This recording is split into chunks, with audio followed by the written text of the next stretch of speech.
ici, toujours dans la section 4.1, je l'ai commencé avec le premier problème de déterminer les valeurs non permises.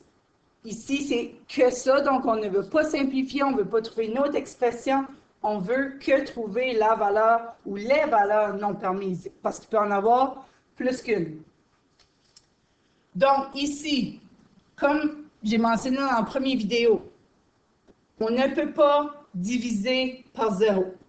Donc, si je divise par 4 moins x, cette expression-là au complet ne peut pas être égale à 0. Moi, l'expression, ça ne m'intéresse pas. C'est la lettre qui m'intéresse. X ne peut pas être égal à quoi?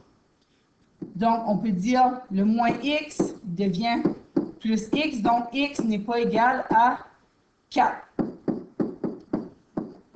Ici, c'est quand même assez facile de dire 4 moins quoi qui fait 0. C'est facile que 4 moins 4, ça fait 0.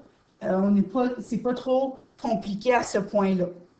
Donc, si je l'écris avec le signe non égal, comme je l'écris ici, on parle d'une restriction.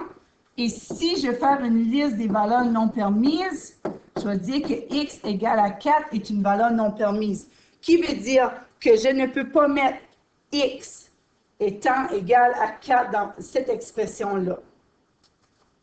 Et on va faire la même chose pour la deuxième expression. Si vous remarquez au dénominateur, c'est un petit peu plus complexe. Ça se peut qu'il y en a qui vont voir x ne peut pas être égal à 0.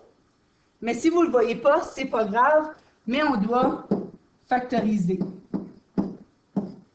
Donc, qu'est-ce qui est commun dans les deux? Entre x2 et moins 5x, je peux sortir un x. X fois quoi qui fait x2? X fois quoi qui fait moins 5x? Moins 5. Ici, j'ai une multiplication au dénominateur. Et ma multiplication ne doit pas être égale à 0.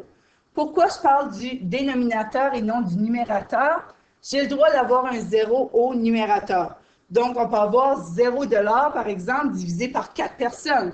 Ça fait 0 $ par personne. Une multiplication. Quand est-ce qu'une multiplication est égale à 0? Quand un des deux termes est égal à 0.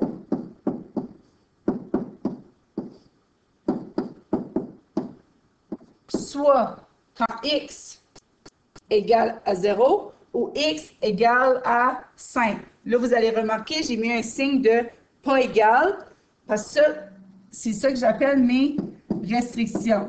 Si je veux parler de valeurs non permises, je vais dire x égale à 0 et x égale à 5. Ce sont les valeurs que x ne peut pas prendre, donc les valeurs que x n'est pas permise.